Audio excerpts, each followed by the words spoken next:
Hello guys, how are you all? Welcome to my channel. So, today we are gonna see, what if Naruto X Final Fantasy, Part 1, subscribe if you enjoy the video, let's start the story. A long and deep gasp escaped his mouth as his lungs were sucking in as much oxygen as possible. Cognitive function soon had begun to react, which was met by intense pain and soreness throughout his body. Everything felt like burning needles ravaging his being, from his nerves to his muscles. Coughing, his eyes opened only to be shut by intense brightness. I suggest taking it slow, Brad, who would have ever guessed hearing the voice of his surly vulpine partner would bring a sense of calm. Feeling himself lying on dirt and rock, a 22-year-old Naruto Uzumaki followed his partner and friend's advice. Who the hell was that? His voice sounded like sandpaper, like he had not spoken in centuries. We can deal with that once we know what exactly happened to us. The pain was finally ebbing away from the blonde's body. His breathing, while ragged, was slightly more steady than it was. Now try opening your eyes. With a grunt, the blonde's eyelids slowly opened as he saw a clear sky above him. That can't be right. Not where they had been when they had finally confronted him. His teeth gashed as he painfully sat up to find himself in a crater. The ground might, as well, have been salt as it had dug into the numerous open wounds of his bare upper torso. His shirt had been torn apart from the ensuing battle to settle an old debt and avenge the death of his friend. And then she appeared, those eyes and that smile of pure utter. Focus, Naruto, Kurama approached as he heard his partner's thoughts. Let's get out of this hole and figure out what to do next. Easier said than done, as his body protested from even the slightest movement. The blonde hissed, attempting to stand but falling onto his backside. Standing presently was no option for him. He could be on his hands and knees with agonizing and labored maneuvering. That alone sent a wave of exhaustion in his already tied form. He gazed at the small track he needed to climb out. Wish I had a soldier pill right now, he muttered as he began crawling. His fingers dug into the soil with a pained growl as he inched slowly upwards. Once more, his teeth gnashed in exhaustion and discomfort, sweat dripping off his forehead. I am not about to die in some fucking hole, the blonde snarled out. His muscles protested with every action, but he ignored them as he reached the top of the crater. Then, finally, what came to his vision made his eyes widen considerably. Stretched out before he was a barren mountainous region. Nothing but mountains and cliffs mixed with desolate open areas. And no place in the blonde Uzumaki's mind resembled anything like this. Where are we, Kurama? His Biju comrade did not respond because he was just as lost. The sun glared high in the skies, baking the ground below with unforgiving heat. Sweat dripped from Naruto's face as he dragged his feet forward. Even in the shade, it was freaking hot. Still, what relief he took as he moved forward. His destination, he had zero clues. Never mind the fact he was running on sheer exhaustion. Even while Kurama's chakra mended his more grievous wounds, the rest were still quite a horrid sight to anyone sane. Having no water or food at present did not help his situation in any way. And by the looks of it, there was no water or animals to hunt anywhere. Sitting on a small boulder, his eyes gaze out from his momentary shaded haven. Something feels off here. A time you notice too. Naruto turned his head to the sight of Kurama appearing in front of him, the size of a large dog. We have roamed this wasteland for an hour. But what is missing? He asked his partner a question. The blonde gazed back out. I don't feel any life here. Exactly, even a desert has some form of life about it. Kitsune shifted his head, but there is nothing. As a sage, his senses had become fully in tune with the ebb and flow of nature. Naruto could feel the life force from rocks to even a blade of grass. But no grass could be seen or felt for miles. And all the stones around him and Kurama felt dead. This place is wrong, Naruto muttered in partial exhaustion. Kurama glanced over at him. Think you're up for more walking? Better than staying here and dying, the blonde hissed as he got back to his feet. There has to be something around here. At first, he thought it was a mirage or he was going insane from the heat and seeing things. But sure enough, there was a structure off in the distance. The closer he got, the bigger it grew and grew and grew. A city in the middle of nowhere. Moreover, the sheer size of it was utterly massive. The more he drew closer, the more he saw a towering wall of pure cement. And far above that, a giant plate. His feet dragged on the ground as he felt his energy draining more and more. His breathing was ragged, nearing the enormous wall. And perhaps whoever built this ridiculous plate should be aware of its structural cracks. Big enough for people or animals, if there were any, to get in. Not looking a gift horse in the mouth, the blonde stumbled through the crack in the wall. What greeted him on the other side were mountains of scrap metal, old ruined buildings, and houses made of whatever someone could find. A shanty town in every way one could describe. His breathing had grown more labored. He was nearly stumbling, with his vision growing from dark to light. The last thing he recalled was his strength fading and hitting the ground at the steps of a church. The sound of its doors opened before darkness took him. Do you think he will ever wake up? He looked like he had just fought 5 behemoths, dummy. How is he even alive? It was the voices of children that stirred him from the void. But it sounded muffled and reverberated as if his ears were plugged up by something. By the gods, did he feel sore as hell? Was he lying on a bed? The damn thing was lumpy as hell.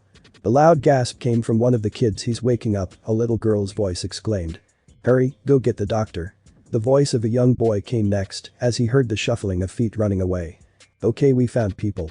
Naruto mentally mused before opening his eyes.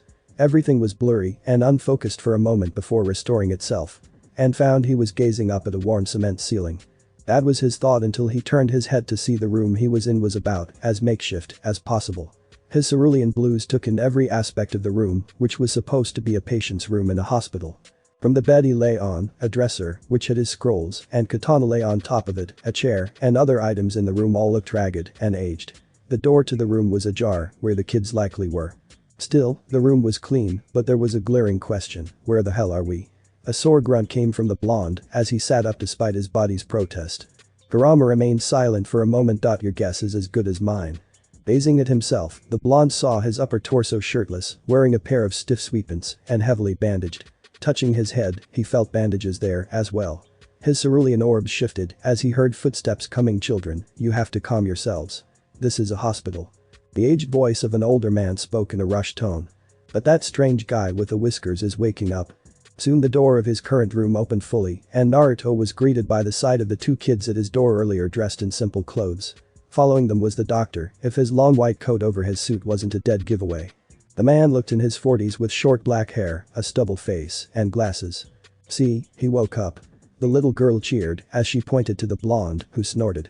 I can see that, Emily. Why don't you and Caleb go head back to the Leaf House so I can check on my patient? He patted their heads. The boy Caleb saluted. Yes sir. Both children soon ran out of the room. We should go tell Aerith and Kiri. Yeah. A long sigh escaped the doctor as he deadpanned before giving the blonde a welcoming grin. Sorry about that. Glad to see you awake, young man.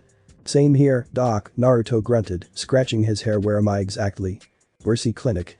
You have been unconscious for at least 5 days. The blonde gawked. 5 days. He groaned sorely after exclaiming. The doctor nodded as he strolled over to his patient. Honestly, from all those wounds and dehydration, it is amazing you survived. Count myself lucky, I suppose, the blonde chuckled weakly before coughing. Got any water by chance? The doctor walked to the shelf beside the bed where a pitcher and glass sat. Filling up a glass, he handed it to the blonde. Drink it slowly. Giving a thumbs up, Uzumaki lifted the glass to his lips. He grimaced only slightly. Sorry, even with the filters, the water and the slums can be nasty. Slums? As he said, it got the doctor's attention. The Sector 5 slums of Midgar. His statement was met with a blank look from the blonde capital of Gaia. Once more, there was no reaction save confusion from his patient. The heat and your injuries might have caused some amnesia. At that, the blonde was about to protest till his partner was quick to speak up. We could use that as an advantage to know where we are. Better to play along, kid. Naruto let out a grunt, scratching the back of his head. Sorry, doc, guess my head took quite the hit. Luckily, you had no brain damage when I looked you over. Amnesia was the best thing compared to anything else. The doctor reasoned. Let us see what you do remember. How about your name? Naruto Uzumaki. Age and when you were born? 22 and was born October 10th. The doctor gave the nod. Well, we can be grateful you know who you are. My name is Isaac Cooper, but everyone in the slums calls me Doc. He paused for a moment. Might I ask, do you recall how you got so badly hurt before you collapsed at the church? Payback for a late friend, Naruto's voice grew reserved as he gazed up at the ceiling. Doc Isaac gave a look of understanding. I won't pry on personal matters. Thanks, Naruto nodded. Can I ask how I was brought here? You were brought to the clinic by Aerith and Kiri. Both dragged you back all the way here to the slums proper. Doc Isaac grinned, glad those two became friends again over whatever it was that got between them. Filing that mental note, the blonde glanced at the dresser. Take it, my scrolls and sword were all that made it. Indeed, your clothes were too badly torn up. Aerith looked for what she could for you. The older man paused, like to move around for a bit. The blonde nodded eagerly. Let me look over your wounds and let's see from there. With those scrolls and that sword, gather you're from Wutai. A ninja. Retired ninja. Now just a sage. Surprise shone in the good doctor's eyes. Really now, an interesting choice of professions, young man. He leaned in with a guarded expression. I recommend not announcing your former career in Midgar. Ceasefire or no, there are still tensions between your people and Shinra. And the residents here get on edge by mentioning Wutai. Noted. Naruto nodded back. Now he just had to figure out who Shinra and Wutai were. The blonde Uzumaki groaned as he walked down the clinic hall with sheathed katana in hand and scrolled in his sweepant's pockets. Doc Isaac was more than a little shocked to find all of his patients' wounds had miraculously healed up. Naruto shrugged it off, stating he was always a quick healer, which wasn't a complete lie. After putting on a plain t-shirt and his sandals after removing the bandages, the excellent doctor directed him to the front door while he tended to his other patients. Compared to most sterile and bland-looking hospitals Naruto has been in, this one looked rather homey. From chairs, sofas, tables, televisions, a jukebox, and shelves with books, at least people could pass the time and not go stir crazy. So what do you think, partner? Let's save the questions until we get outside. Grunting back, the blonde finally came to the large wooden doors that led outside. Taking a sizable deep breath, he opened the door. What his eyes took in was a large stone building resembling a factory. But by gathering people inside and outside, conversing and eating, the place was likely converted into something else. The multiple tables, chairs, and flowers he could see through the window were a dead giveaway. Further connected, an ascending hill looked like another building turned into a school. Or maybe it was an orphanage with all the kids from the ages of toddlers to 12 roaming around, playing or learning from the adults around them. Next to both large buildings and even mercy clinics were a slew of makeshift shanty buildings put together by whatever anyone could find. Densely packed together and even on top of each other, not even Nami no Kuni looked like this. It was like a village in the middle of a scrapyard. However, his attention was soon brought up and up till he felt his neck hurt but ignored it as shock etched on his widening eyes. Metal, nothing but metal, as far the eyes could see. What in the hell, the blonde muttered slowly. It is a lot to take in, isn't it? But then, a soft lyrical feminine voice broke his thoughts. Glad to see you are all better. Do you know how hard it was carrying you back up here, was Buster. Another female voice spoke, making the blonde look down to see two ladies, one near his age and the other in her mid-teens, walking towards him. One was a beautiful brunette with fair skin in a pink camisole sundress that went down to her calves and a pair of sandals. While the skirt was free-flowing, her dress hugged her lithe herbless frame. Her waist-long light brown hair is plaited with a large pink ribbon with segmented bangs, framing her heart-shaped face.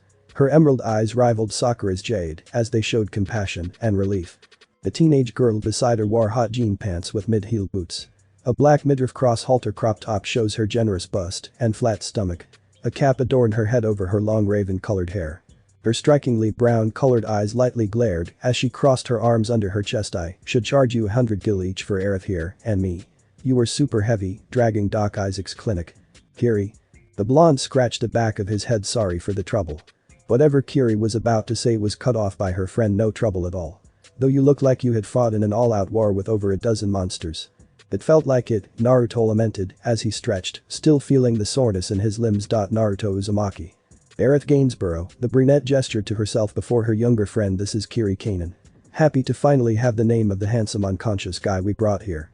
Aerith gave a smile with her hands behind her back. Kiri half-heartedly grumbled, guess I can let you off easy since you were so badly wounded. But only just this once. She pointed a semi-stern finger at the tall blonde. Yes ma'am. Aerith leaned a bit forward. Bet you're hungry after resting for so long.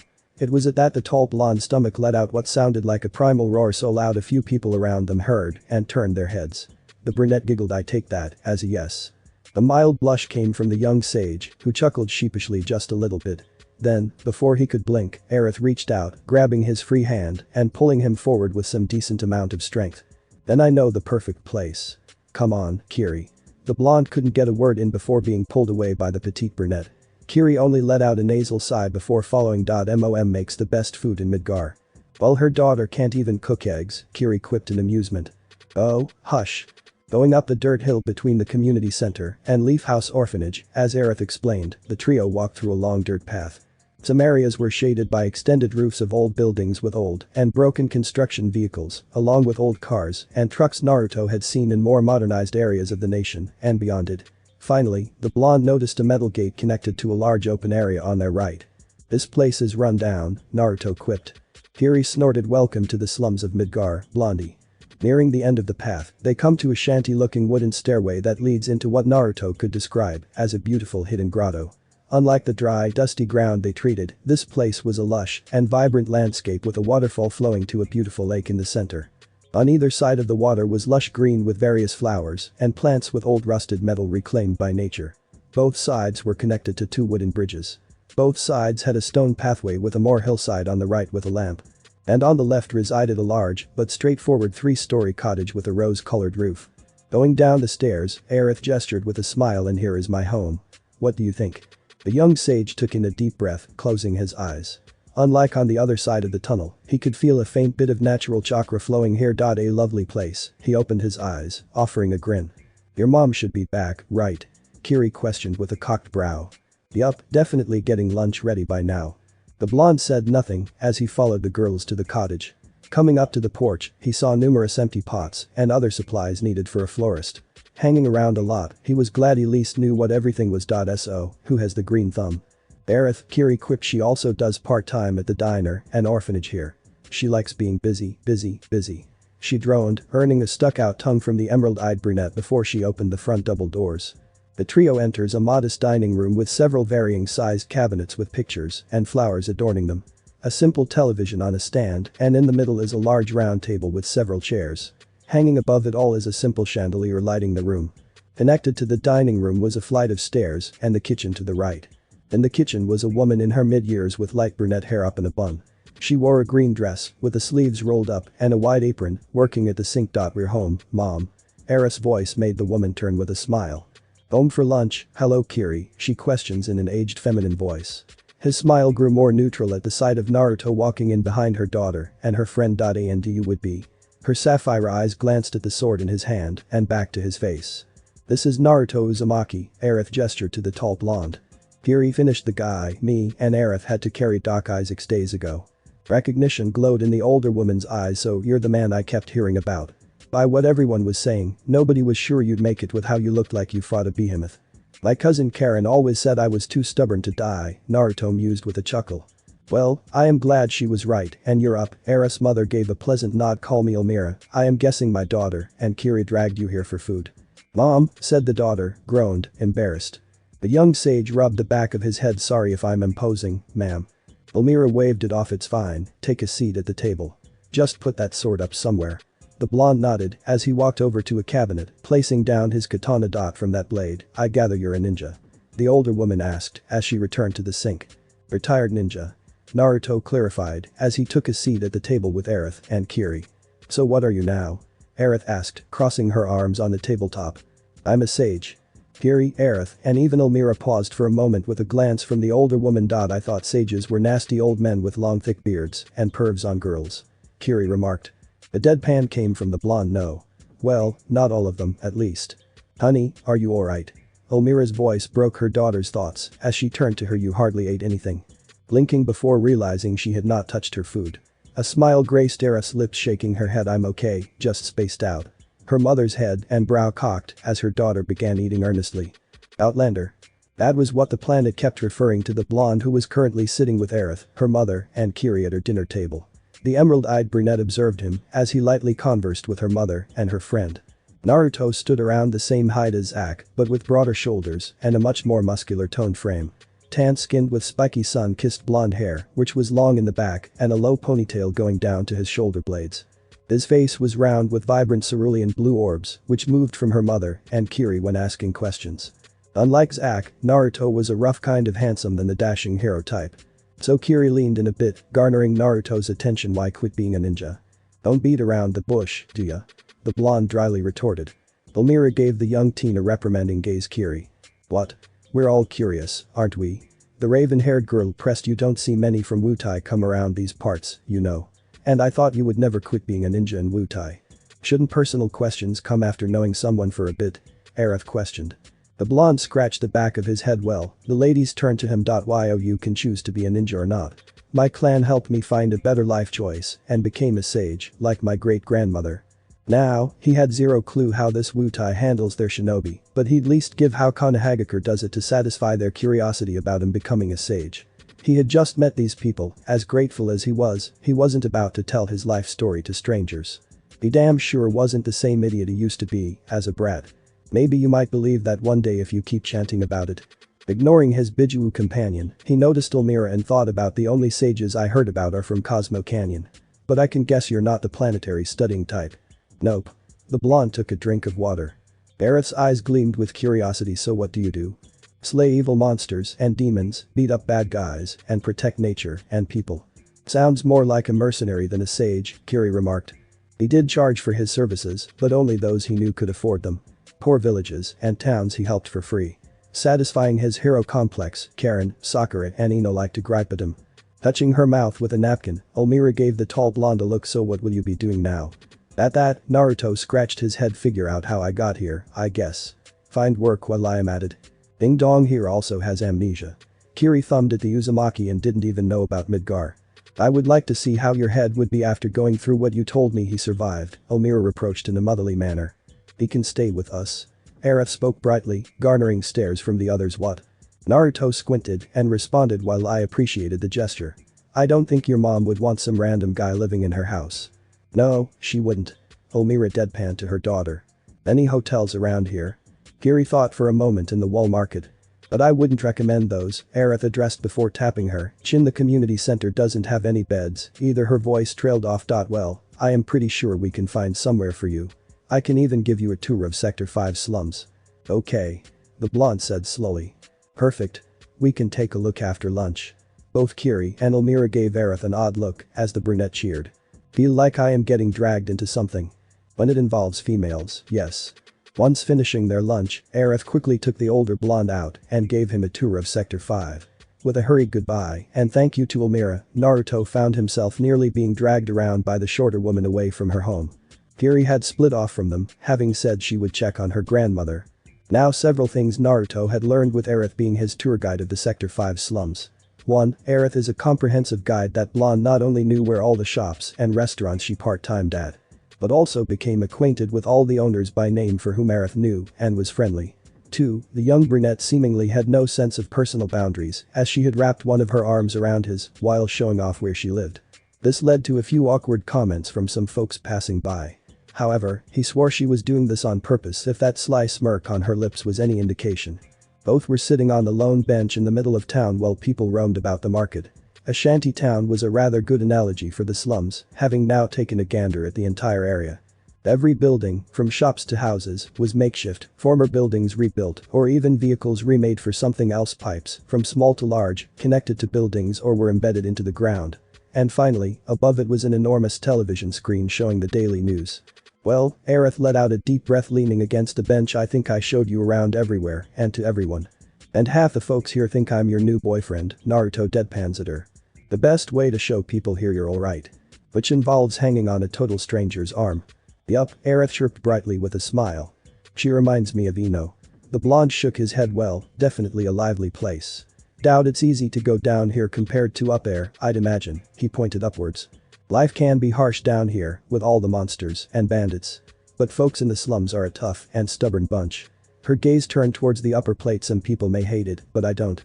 Naruto's brow cocked, observing the brunette before peering over at the enormous tower-like structure connected to the upper plates. Mako reactor Aerith called them, and everything about them felt beyond wrong. Omnem shivaya omnem shiva. The blonde's ears perked as they heard chanting close by. Aerith took notice of her new acquaintance standing up and began walking, to which she quickly followed behind.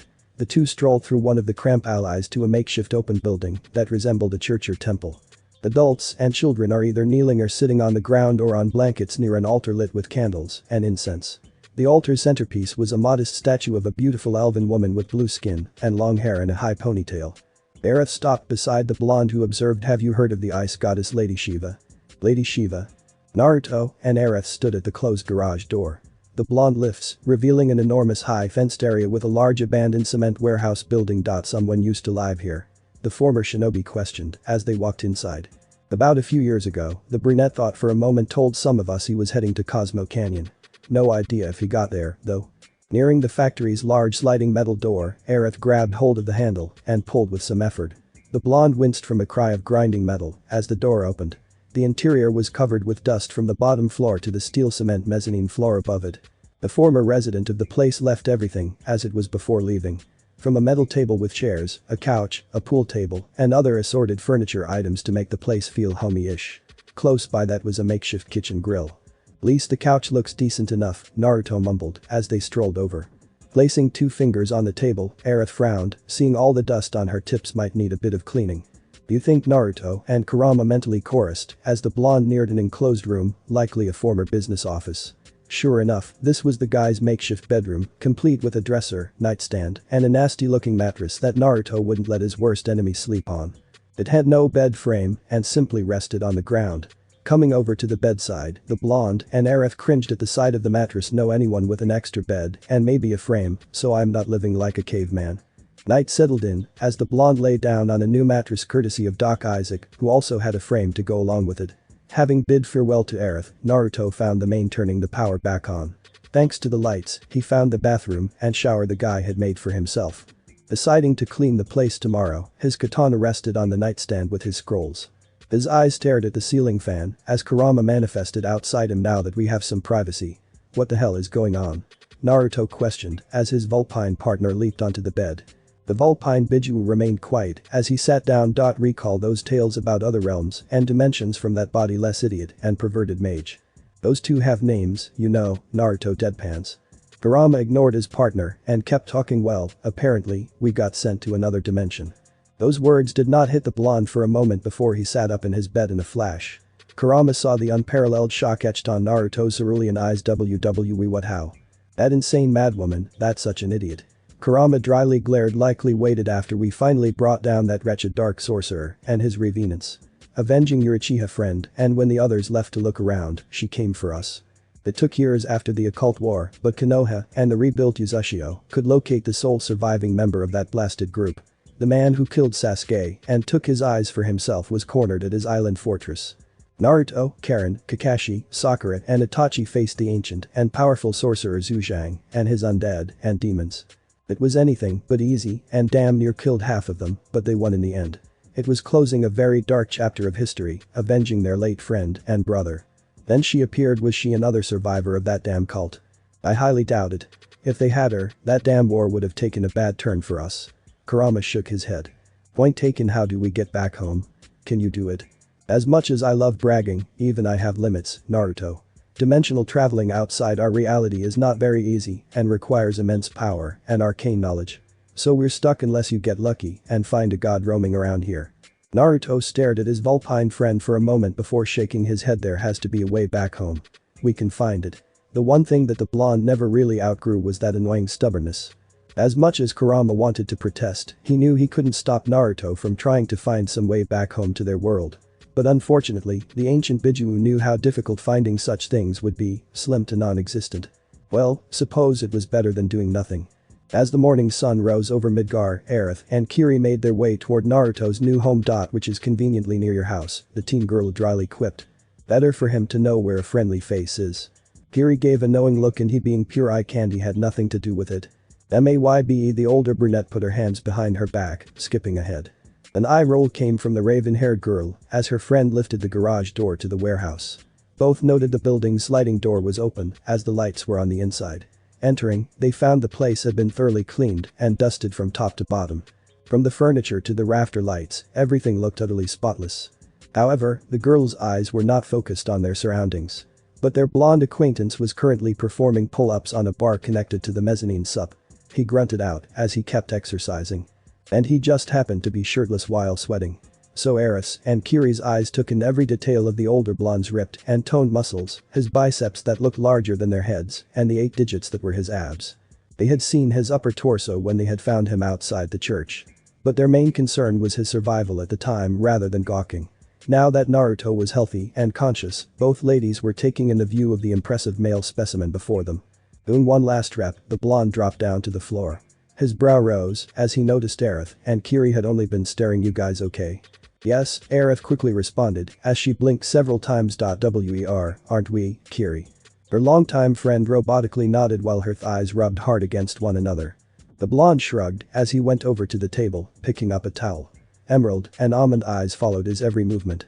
Aerith noticed several tattoos, 2 on his right upper bicep and a large one covering his back. On the bicep was a unique wild tribal swirl symbol in red with a Wutai kanji word below. Very simple, but likely held importance to the blonde. What showed on his back were 3 very intimidating looking Wutai-style serpentine dragons, left being brown scaled, right being green, and the center ruby red, which all roared. Hey, Kiri's voice broke her thoughts. You worship Lady Shiva. The question caught the brunette by surprise before she noticed a final tattoo hiding under Naruto's ponytail and on the back of his neck. The blade, part of a trident, is connected to 3 horizontal lines, which have a circle in the middle of them, one of the 2 symbols related to the ice goddess. My clan believes in Shiva, though I'm not overly religious. But do believe in the gods. So he got it out of respect for his clan's beliefs. Both ladies bit back a whine of disappointment when Naruto put on his shirt. Figured I'd head to that restaurant you showed me for breakfast. Do you have any girl actually to pay for it? Kiri's question was met with a blank expression from the tall blonde. Oh come on, how bad is that amnesia of yours that you forgot what Gaia's currency is? A wee chuckle escaped the blonde as he scratched the back of his head. Luckily, I have plenty of gil to buy us some breakfast, Aerith spoke up quickly with a wink. Sorry for all the trouble, Naruto muttered. The flower girl waved it off. Not trouble when it is for a new friend. Friend, eh? The young sage could get behind that. Now, are we fully caught up in the understanding of gil, Mr. Uzumaki? Kiri quipped as she held up 2 small gold and silver coins in her fingers.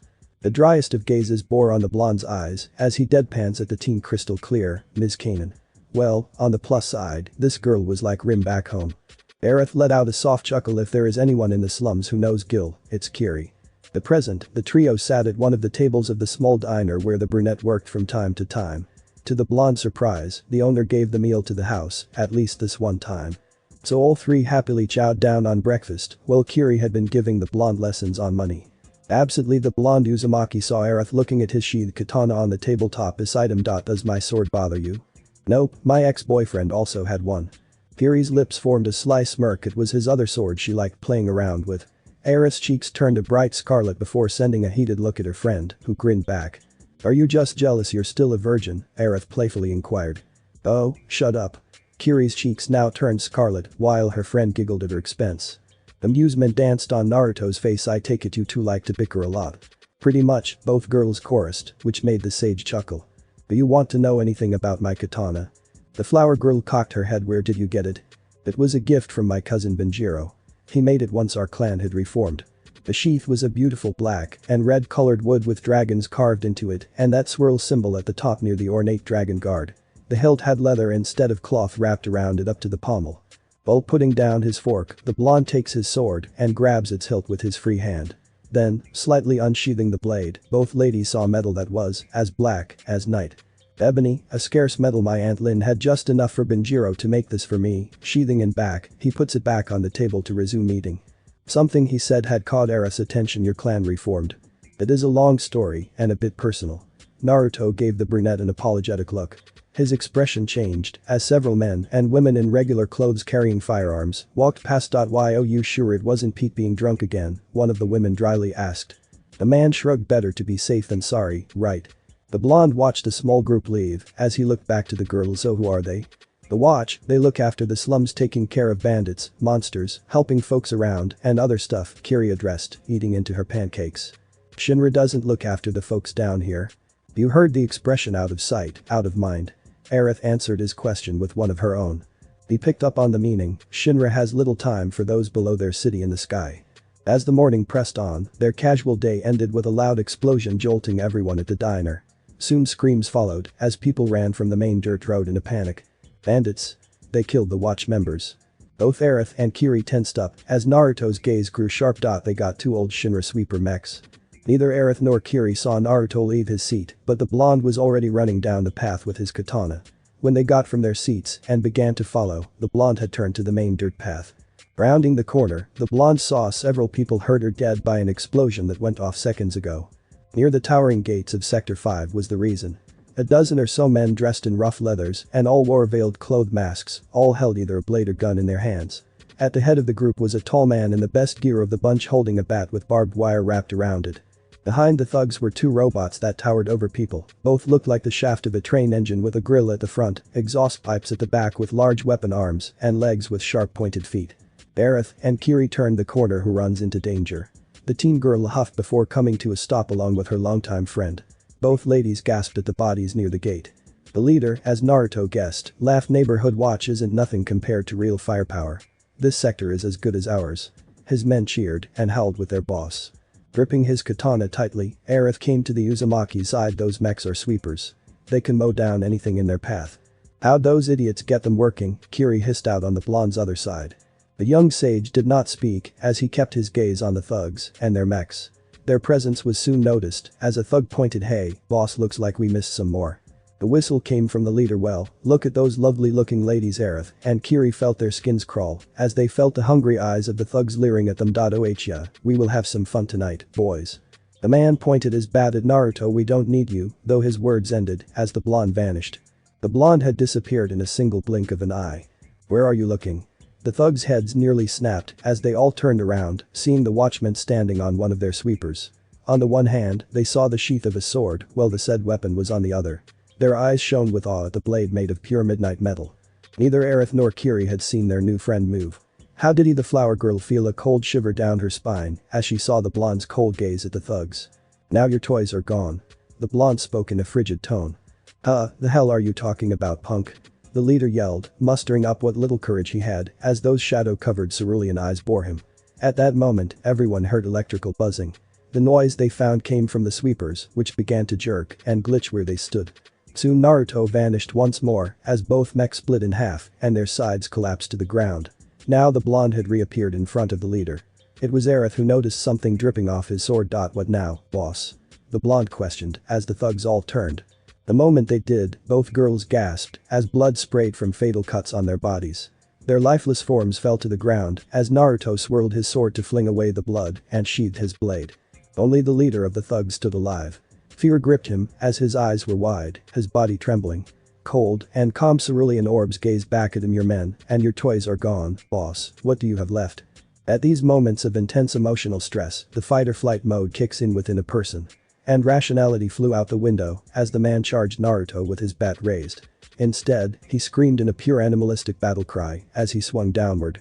All he struck was air before a glowing blue ball slammed into his chest and pain overtook him. "Rasengan," Naruto roared as he struck the man with his father's prize. He flew like a cannonball, spinning through the air helplessly till he crashed into one of the derelict machines outside the slum gates. The thug leader's body was mangled and lifeless, with a large hole where his heart used to be. And behind him, Aerith and Kiri had only observed in stunned silence. In barely a minute, Naruto had dispatched a gang of thugs and sweeper mechs like they were nothing. The long sigh escaped the blonde as he turned and peered at his new friends. "Sorry that you guys had to see that." Aerith saw the warmth had returned to his eyes as he looked at them. Her mouth opened and closed a few times before Kiri could finally speak. "That was so badass. You took down those thugs like they were amateurs. Now you're just insulting amateurs, and I've met beginners with better skill than these ass clowns." The blonde snorted before walking back to them. "Does something like this happen a lot?" "Not something this bold," Aerith remarked quietly. "The slums have always been dangerous, and the neighborhood watch has kept things safe as best they can." Her gaze turned to the gate. "This was something new." "Well, that was nipped in the bud." Kiri smiled with her hands on her hips. "And I think we found your calling here, big guy." Looking back at the gate, he turned to Aerith. "What can you tell me about this neighborhood watch?" Thanks for watching my video, sayonara.